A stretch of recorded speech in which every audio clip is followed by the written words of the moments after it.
ಬನ್ನಿ ಇವತ್ತು ಒಂದು ಸಿಂಪಲ್ ಆಗಿ ಬೇಗನೆ ಆಗುವಂತ ಒಂದು ರೆಸಿಪಿನ ತೋರಿಸ್ಕೊಡ್ತಾ ಇದ್ದೀನಿ. ಅದು ಏನು ಅಂತ ಅಂದ್ರೆ ವೆಜ್ ಪಲಾವ್.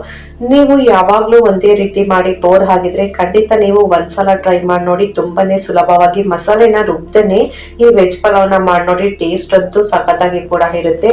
ಇದನ್ನ ಬ್ಯಾಚುಲರ್ಸ್ ಕೂಡ ತುಂಬಾನೇ ಈಸಿಯಾಗಿ ಕೂಡ ಮಾಡ್ಕೋಬಹುದು. ತುಂಬಾನೇ ಕಡಿಮೆ ಸಮಯ ಹಾಗೆ ತುಂಬಾ ಕಡಿಮೆ ಪದಾರ್ಥಗಳನ್ನು ಉಪಯೋಗಿಸಿಕೊಂಡು ಈ ರೀತಿ ಹೆಲ್ದಿಯಾಗಿ ವೆಜ್ ಪಲಾವ್ನ ಮಾಡಿ ನೋಡಿ. ಟೇಸ್ಟ್ ಅಂತೂ ತುಂಬಾನೇ ಸಖತ್ತಾಗಿ ಕೂಡ ಇರುತ್ತೆ. ಈ ವಿಡಿಯೋ ಮೂಲಕ ಈ ವೆಜ್ ಪಲಾವ್ನ ಯಾವ ರೀತಿ ಮಾಡೋದು ಅಂತ ನಾನು ಕಂಪ್ಲೀಟ್ ಆಗಿ ಈ ವಿಡಿಯೋ ಮೂಲಕ ತಿಳಿಸ್ಕೊಡ್ತೀನಿ ಬನ್ನಿ. ಈ ವೆಜ್ ಪಲಾವ್ ಮಾಡೋಕ್ಕೂ ಮುಂಚೆ ನಾವು ಫಸ್ಟ್ ಮಾಡ್ಬೇಕಾಗಿದ್ದೇನಂತ ಹೇಳಿದ್ರೆ ಫಸ್ಟ್ ಅಕ್ಕಿನ ತಗೋಬೇಕು, ಅದನ್ನ ನೆನೆಸ್ಕೋಬೇಕಾಗುತ್ತೆ. ಅವಾಗ್ಲೇ ಬಿಡಿ ಬಿಡಿಯಾಗಿ ರೈಸ್ ಕೂಡ ಬರುತ್ತೆ. ನಾನಿಲ್ಲಿ 3 ಲೋಟ ಆಗೋಷ್ಟು ನಾವು ಮನೆಯಲ್ಲಿ ಯಾವ ರೀತಿ ಡೈಲಿ ಉಪಯೋಗಿಸ್ತೀವೋ ಅದೇ ಅಕ್ಕಿನ ತಗೊಂಡಿದ್ದೀನಿ. ಆ ಅಕ್ಕಿನ ನಾನಿಲ್ಲಿ 3 ಲೋಟ ಆಗೋಷ್ಟು ತಗೊಂಡಿದ್ದೀನಿ. ಫಸ್ಟ್ ನೀರನ್ನ ಹಾಕಿ 1 2 3 ಬಾರಿ ನೀಟಾಗಿ ವಾಶ್ ಮಾಡಿ ಆ ನೀರನ್ನೆಲ್ಲ ಬಸ್ಬಿಟ್ಟು ಮತ್ತೆ ಸ್ವಲ್ಪ ನೀರನ್ನ ಹಾಕಿ ಇದನ್ನ 20 ನಿಮಿಷ ನೆನೆಯಕ್ಕೆ ಬಿಟ್ಬಿಡಬೇಕಾಗುತ್ತೆ. ನೋಡಿ, ಇವಾಗ ಇದನ್ನ ಪಕ್ಕಕ್ಕೆ ಇಟ್ಟು ಗ್ಯಾಸ್ ಆನ್ ಮಾಡಿ ಒಂದು ಕುಕ್ಕರ್ನ ಬಿಸಿ ಮಾಡಕ್ಕೆ ಇಟ್ಕೊಂಡಿದ್ದೀನಿ. ಕುಕ್ಕರ್ ಬಿಸಿಯಾಗಿದ್ದ ನಂತರ ನಾನಿಲ್ಲಿ 1 2 3 ಟೇಬಲ್ ಸ್ಪೂನ್ ಆಗೋಷ್ಟು ಎಣ್ಣೆ ಹಾಕೊಂಡಿದ್ದೀನಿ. ಎಣ್ಣೆ ಬಿಸಿಯಾಗಿದ್ದ ನಂತರ ನಾವು ಇವಾಗ ಡ್ರೈ ಮಸಾಲೆನ ಹಾಕೋಬೇಕಾಗುತ್ತೆ. ಅಂದ್ರೆ ಪಲಾವ್ ಎಲೆ, ಸೋಂಪು, ಚಕ್ಕೆ, ಲವಂಗ, ಮರಾಠಿ ಮೊಗ್ಗು, ಏಲಕ್ಕಿ, ಸ್ಟಾರ್ ಹೂವು, ಜಾಪತ್ರೆ, ಈ ತರ ಎಲ್ಲಾನು ಹಾಕೊಳ್ತಾ ಇದೀನಿ. ನಿಮ್ ಮನೇಲಿ ಯಾವ ರೀತಿ ಇರುತ್ತೋ ಪಲಾವ್ ಎಲೆಗಳು ಅದನ್ನ ಹಾಕೊಳ್ಳಿ. ನಾನಿಲ್ಲಿ ಸ್ವಲ್ಪ ಜಾಸ್ತಿ ಡ್ರೈ ಇಂಗ್ರೀಡಿಯೆಂಟ್ಸ್ ನಾನು ಉಪಯೋಗಿಸ್ತಾ ಇದ್ದೀನಿ ಅಷ್ಟೇನೆ. ನೋಡಿ, ಇದನ್ನ ಸ್ವಲ್ಪ 1 2 3 ನಿಮಿಷ ಈ ಪದಾರ್ಥಗಳೆಲ್ಲಾನು ಸ್ವಲ್ಪ ಫ್ರೈ ಮಾಡ್ಕೋಬೇಕಾಗುತ್ತೆ ಎಣ್ಣೆಲಿ. ಟೇಸ್ಟ್ ಕೂಡ ಚೆನ್ನಾಗಿರುತ್ತೆ. ಜಾಸ್ತಿ ಏನು ಫ್ರೈ ಮಾಡಕ್ ಹೋಗ್ಬಾರ್ದು. 1 2 3 ಸೆಕೆಂಡ್ ಫ್ರೈ ಮಾಡ್ಕೊಂಡ್ರೆ ಸಾಕಾಗುತ್ತೆ. ನೋಡಿ, ಇಷ್ಟು ಫ್ರೈ ಆದ್ರೆ ಸಾಕು.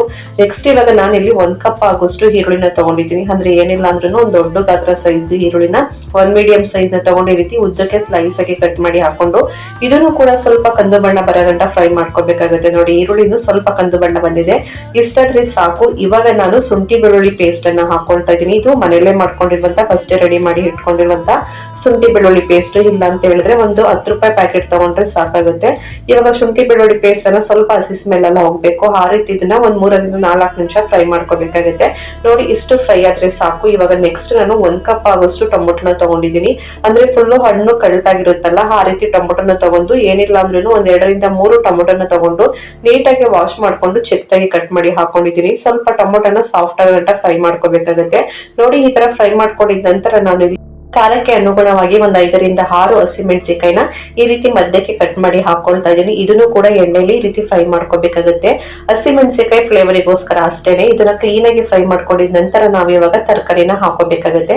ನಾನಿಲ್ಲಿ 1 ಕಪ್ ಆಗುವಷ್ಟು ನಾನು ಬೀನ್ಸ್ ಅನ್ನ ತಗೊಂಡು ನೀಟಾಗಿ ವಾಶ್ ಮಾಡಿ ಉದ್ದಕ್ಕೆ ಕಟ್ ಮಾಡಿ ಹಾಕೊಳ್ತಾ ಇದ್ದೀನಿ. ಹಾಗೆ ಅದೇ ಕಪ್ ಅಳತೆಯಲ್ಲಿ 1 ಕಪ್ ಆಗುವಷ್ಟು ಕ್ಯಾರೆಟ್ ಅನ್ನು ಕೂಡ ನೀಟಾಗಿ ವಾಶ್ ಮಾಡಿ ಅದನ್ನು ಉದ್ದಕ್ಕೆ ಕಟ್ ಮಾಡಿ ಹಾಕೊಳ್ತಾ ಇದ್ದೀನಿ. ಹಾಗೆ 1/4 ಕಪ್ ಆಗುವಷ್ಟು ಬಟಾಣಿ, ಹಸಿ ಬಟಾಣಿ ಇರುತ್ತಲ್ಲ ಅದನ್ನ ಹಾಕೊಳ್ತಾ ಇದೀನಿ. ಹಸಿ ಬಟಾಣಿ ಸಿಕ್ಕಿಲ್ಲ ಅಂದ್ರೆ ನಾರ್ಮಲ್ ಬಟಾಣಿ ತಗೊಂಡು ನೈಟ್ ನೆನೆ ಹಾಕ್ಬಿಟ್ಟು ಮಾರ್ನಿಂಗ್ ಹಾಕೊಳ್ಳಿ ಅಷ್ಟೇನೆ. ಇವಾಗ ಇದನ್ನೆಲ್ಲನೂ ಕೂಡ ಹಾಕೊಂಡು ಎಣ್ಣೆಯಲ್ಲಿ ಕ್ಲೀನ್ ಆಗಿ ಫ್ರೈ ಮಾಡ್ಕೋಬೇಕಾಗುತ್ತೆ. ಅದರಲ್ಲಿರುವಂತಹ ಹಸಿ ಸ್ಮೆಲ್ ಎಲ್ಲ ಹೋಗ್ಬೇಕು. ಯಾಕಂದ್ರೆ ನಾವು ಬಟಾಣಿ ಹಾಕಿರ್ತೀವಲ್ಲ ಮತ್ತೆ ತರಕಾರಿ ಅದನ್ನೆಲ್ಲನೂ ಕೂಡ ಏನಿಲ್ಲ ಅಂದ್ರೂ 1 5 ರಿಂದ 6 ನಿಮಿಷ ಎಣ್ಣೆಯಲ್ಲಿ ಚೆನ್ನಾಗಿ ಈ ರೀತಿ ಫ್ರೈ ಮಾಡ್ಕೋಬೇಕಾಗುತ್ತೆ. ನೋಡಿ, ಈ ತರ ಚೆನ್ನಾಗಿ ಫ್ರೈ ಮಾಡ್ಕೊಂಡಿದ ನಂತರ ನಾನಿಲ್ಲಿ ಹಚ್ಚ ಖಾರದ ಪುಡಿನ 1 ಟೇಬಲ್ ಸ್ಪೂನ್ ಆಗೋಷ್ಟು ಹಾಕೊಳ್ತಾ ಇದೀನಿ. ಹಾಗೆ 1/2 ಟೇಬಲ್ ಸ್ಪೂನ್ ಆಗೋಷ್ಟು ಗರಂ ಮಸಾಲ, 1/2 ಟೇಬಲ್ ಸ್ಪೂನ್ ಆಗೋಷ್ಟು ಧನಿಯಾ ಪುಡಿನ ಹಾಕೊಂಡು ಇವಾಗ ಡ್ರೈ ಇಂಗ್ರೀಡಿಯೆಂಟ್ಸ್ ನೆಲ್ಲನೂ ಕೂಡ ಇವಾಗ ಎಣ್ಣೆಲಿ ಇದನ್ನು ಕೂಡ ಹಸಿ ಸ್ಮೆಲ್ ಎಲ್ಲ ಹೋಗ್ಬೇಕು. ಆ ರೀತಿ ಇವಾಗ ಇದನ್ನ ಫ್ರೈ ಮಾಡ್ಕೋಬೇಕಾಗುತ್ತೆ. ನೋಡಿ, 1 2 ರಿಂದ 3 ನಿಮಿಷ ರೀತಿ ಫ್ರೈ ಮಾಡ್ಕೊಂಡಿದ ನಂತರ 1 3 ರಿಂದ 4 ಸ್ಪೂನ್ ಆಗೋಷ್ಟು ನಾನು ಇಲ್ಲಿ ಗಟ್ಟಿ ಮೊಸರನ್ನ ಹಾಕೊಳ್ತಾ ಇದ್ದೀನಿ. ಮೊಸರು ಹಾಕೊಳ್ಳೋದ್ರಿಂದ ಒಂದೊಳ್ಳೆ ಫ್ಲೇವರ್ ಕೂಡ ಚೆನ್ನಾಗಿರುತ್ತೆ, ತಿನ್ನೋಕ್ಕೂ ಕೂಡ ಸೂಪರ್ ಆಗಿ ಕೂಡ ಇರುತ್ತೆ. ನಿಮ್ಗೆ ಮೊಸರು ಇಷ್ಟ ಇಲ್ಲ ಅಂತ ಹೇಳಿದ್ರೆ ಸ್ಕಿಪ್ ಮಾಡಿ. ಅದ್ರ ಬದಲು ನೀವು ತೆಂಗಿನಕಾಯಿ ಹಾಲನ್ನು ಕೂಡ ಹಾಕೋಬಹುದು. ನೋಡಿ, ಇವಾಗ ಇದನ್ನ ಮೊಸರು ಎಲ್ಲಾನು ಸ್ವಲ್ಪ ಎಣ್ಣೆಲಿ ಫ್ರೈ ಮಾಡ್ಕೊಂಡಿದ್ದ ನಂತರ ಇವಾಗ ಸ್ವಲ್ಪ ರುಚಿಗೆ ತಕ್ಕಷ್ಟು ಉಪ್ಪನ್ನ ಹಾಕೊಳ್ತಾ ಇದೀನಿ. ಉಪ್ಪನ್ನ ಹಾಕೊಂಡು 1 2 ರಿಂದ 3 ನಿಮಿಷ ಫ್ರೈ ಮಾಡ್ಕೊಂಡು ಇದನ್ನ ಸ್ಟೀಮ್ ಅಲ್ಲಿ ಇಟ್ಕೊಬಿಡೋಣ. ನೋಡಿ, ಇವಾಗ 20 ನಿಮಿಷ ಕೂಡ ಆಗಿದೆ. ನೀರು ಅಕ್ಕಿ ಎಲ್ಲ ಕೂಡ ಚೆನ್ನಾಗಿ ನೆಂದಿದೆ. ಆ ನೀರನ್ನೆಲ್ಲ ಬಸ್ಬಿಟ್ಟು ಇವಾಗ ಅಕ್ಕಿ ಮಾತ್ರ ಸಪರೇಟ್ ಮಾಡಿ ಇಟ್ಕೊಂಡಿದೀನಿ. ಸ್ವಲ್ಪನೂ ನೀರು ಇರಬಾರ್ದು, ಆ ರೀತಿ ಅಕ್ಕಿನ ತಗೋಬೇಕಾಗುತ್ತೆ. ನೋಡಿ, ಇವಾಗ ಆ ಮಸಾಲೆ ಪದಾರ್ಥ ಎಲ್ಲ ಸೈಡ್ ಅಲ್ಲಿ ಎಣ್ಣೆ ಬಿಟ್ಕೊಳ್ತಾ ಇದೆಯಲ್ಲ ಇಷ್ಟು ತನಕ ನಾವು ಫ್ರೈ ಮಾಡ್ಕೋಬೇಕಾಗುತ್ತೆ. ಸೈಡ್ ಅಲ್ಲಿ ಎಣ್ಣೆ ಬಿಟ್ಕೊಳ್ತಾ ಇದೆ ಅನ್ನೋ ಟೈಮಲ್ಲಿ ನಾವು ಇವಾಗ ತೊಳೆದು ಇಟ್ಕೊಂಡಿರುವಂತಹ ಅಕ್ಕಿನ ಹಾಕೊಂಡು ಇವಾಗ ಒಂದ್ಸಲ ನೀಟಾಗಿ ಮಿಕ್ಸ್ ಮಾಡ್ಕೋಬೇಕು. ಆ ಅಕ್ಕಿ ಮತ್ತೆ ಮಸಾಲೆ ಎಲ್ಲದಕ್ಕೂ ಕೂಡ ಕ್ಲೀನ್ ಆಗಿ ಬೆರೆತ್ಕೋಬೇಕು. ಆ ರೀತಿ 2ರಿಂದ 3 ನಿಮಿಷ ಈ ರೀತಿ ಕ್ಲೀನ್ ಆಗಿ ಮಿಕ್ಸ್ ಮಾಡ್ಕೋಬೇಕಾಗುತ್ತೆ ನೋಡಿ. ಈ ತರ ಕ್ಲೀನ್ ಆಗಿ ಮಿಕ್ಸ್ ಮಾಡ್ಕೊಂಡಿದ ನಂತರ ನಾವು ಯಾವ ಪಾತ್ರೆಯಲ್ಲಿ ಅಕ್ಕಿನ ತೊಳೆದು ಇಟ್ಕೊಂಡಿದ್ವಲ್ಲ ಅದೇ ಪಾತ್ರೆ ಅಳತೆಯಲ್ಲಿ ನಾನು ಅಕ್ಕಿ ಎಷ್ಟು ತಗೊಂಡಿದ್ದೀನೋ ಅಷ್ಟೇ ಮೆಜರ್ಮೆಂಟ್ ಅಳತೆಯಲ್ಲಿ ನೀರನ್ನ ಹಾಕೊಳ್ತಾ ಇದ್ದೀನಿ. ನೀರೇನು ಜಾಸ್ತಿ ಏನು ಬೇಕಾಗಿರಲ್ಲ. ಯಾಕೆ ಅಂತ ಹೇಳಿದ್ರೆ ನಾವು ಅಕ್ಕಿನ ಫಸ್ಟೇನೆ ಒಂದು 20 ನಿಮಿಷ ನೆನೆಯಕ್ಕೆ ಇಟ್ಕೊಂಡಿದ್ದೀವಲ್ಲ, ಅದಕ್ಕೋಸ್ಕರ ಜಾಸ್ತಿ ನೀರೇನು ತಗೊಳಲ್ಲ. ಸ್ವಲ್ಪ ನೀರನ್ನ ಹಾಕೊಂಡ್ರೆ ಸಾಕಾಗುತ್ತೆ. ನಾವು ಅಳತೆಯಲ್ಲಿ ಅಕ್ಕಿನ ಎಷ್ಟು ತಗೊಂಡಿದ್ದೀವೋ ಅಷ್ಟೇ ನೀರನ್ನ ಹಾಕೊಂಡು ಒಂದ್ಸಲ ನೀಟಾಗಿ ಮಿಕ್ಸ್ ಮಾಡ್ಕೊಬಿಟ್ರೆ ಆಗುತ್ತೆ.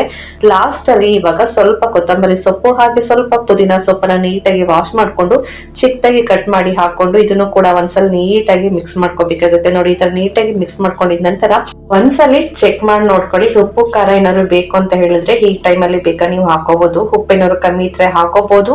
ಹಾಗೆ ಸ್ವಲ್ಪ ಖಾರ ಏನಾದ್ರು ಬೇಕು ಅಂತ ಹೇಳಿದ್ರೆ ಸ್ವಲ್ಪ ಚಿಲ್ಲಿ ಪೌಡರ್ನ ಹಾಕಿ ಒಂದ್ಸಲ ನೀಟಾಗಿ ಮಿಕ್ಸ್ ಮಾಡ್ಕೊಂಡು ಕುಕ್ಕರ್ ಮುಚ್ಚಳನ ಮುಚ್ಚಿ ಏನಿಲ್ಲ ಅಂದ್ರೂ 1 ವಿಸಿಲ್ ಕೂಗಿಸ್ಕೋಬೇಕಾಗುತ್ತೆ ನೋಡಿ. ಇವಾಗ ಕುಕ್ಕರ್ ಮುಚ್ಚಳನ ಮುಚ್ಚಿ 1 ವಿಸಿಲ್ ಕೂಗಕ್ಕೆ ಬಿಟ್ಬಿಡೋಣ ನೋಡಿ. ಇವಾಗ ಕಂಪ್ಲೀಟ್ ಆಗಿ ವಿಸಿಲ್ ಕೂಡ ಹೋಗಿದೆ. ಇವಾಗ ನಾವು ಕ್ಯಾಪ್ ಅನ್ನ ತೆಗಿಬೇಕಾದ್ರೆ ಒಂದು 10 ನಿಮಿಷ ಬಿಟ್ಟು ಈ ಕುಕ್ಕರ್ ಮುಚ್ಚಳನ ತೆಗಿಬೇಕಾಗುತ್ತೆ. ಯಾಕಂತ ಹೇಳಿದ್ರೆ ನಾವು ಅಕ್ಕಿನ ನೆನೆ ಹಾಕಿ ಮಾಡಿರ್ತೀವಲ್ಲ, ಅದಕ್ಕೋಸ್ಕರ ವಿಸಿಲ್ ಹೋಗಿ ಕಂಪ್ಲೀಟ್ ಆಗಿ ತಣ್ಣಗಾಗ್ಬೇಕು. ಆ ನಂತರ ತೆಗೆದು ಒಂದ್ಸಲ ನೀಟಾಗಿ ಮಿಕ್ಸ್ ಮಾಡ್ಕೋಬೇಕಾಗುತ್ತೆ. ಎಲ್ಲೂ ಕೂಡ ತಳ ಹಿಡಿದಿಲ್ಲ, ತುಂಬಾನೇ ಪರ್ಫೆಕ್ಟ್ ಆಗಿ ಆ ಮಸಾಲೆ ಮತ್ತೆ ಅಕ್ಕಿ ತರಕಾರಿ ಎಲ್ಲಾನು ಕೂಡ ಪರ್ಫೆಕ್ಟ್ ಆಗಿ ಕೂಡ ಬೆಂದಿದೆ. ನೋಡ್ತಾ ಇರ್ಬೋದು ಎಷ್ಟು ಪರ್ಫೆಕ್ಟ್ ಆಗಿ ಈ ವೆಜ್ ಪಲಾವ್ ರೆಡಿ ಆಗಿದೆ ಅಂತ. ಯಾವಾಗ ಬೇಕಂದ್ರೆ ಅವಾಗ ಕ್ವಿಕ್ ಆಗಿ ಈಸಿಯಾಗಿ ತುಂಬಾನೇ ಸುಲಭವಾಗಿ ಮನೇಲಿರುವಂತಹ ಕಡಿಮೆ ಪದಾರ್ಥಗಳನ್ನ ಉಪಯೋಗಿಸ್ಕೊಂಡು ಹೆಲ್ದಿಯಾಗಿ ಈ ರೀತಿ ವೆಜ್ ಪಲಾವ್ನ ಯಾರು ಬೇಕಾದ್ರೂ ಬ್ಯಾಚುಲರ್ಸ್ ಕೂಡ ಚಿಟ್ಕಿ ಹೊಡೆಯೋಷ್ಟರಲ್ಲಿ ಆರಾಮಾಗಿ ಒಂದು 20 ನಿಮಿಷದಲ್ಲೇ ಮಾಡ್ಕೋಬಹುದು. ನೋಡಿದ್ರಲ್ಲ ತುಂಬಾನೇ ಸುಲಭವಾಗಿ ಈ ವೆಜ್ ಪಲಾವ್ನ ಯಾವ ರೀತಿ ಮಾಡೋದು ಅಂತ. ನೀವು ಕೂಡ ಇವತ್ತೇ ಮನೆಯಲ್ಲಿ ಟ್ರೈ ಮಾಡಿ ನೋಡಿ ಯಾವ ರೀತಿ ಬಂತು ಅಂತ ಮರೀತಾನೆ ಕಮೆಂಟ್ ಮೂಲಕ ತಿಳಿಸಿ. ಈ ವಿಡಿಯೋ ಇಷ್ಟ ಆದ್ರೆ ನಿಮ್ಮ ಫ್ಯಾಮಿಲಿಗೂ ಫ್ರೆಂಡ್ಸಿಗೂ ಹೆಚ್ಚು ಶೇರ್ ಮಾಡಿ. Thank you for watching my videos.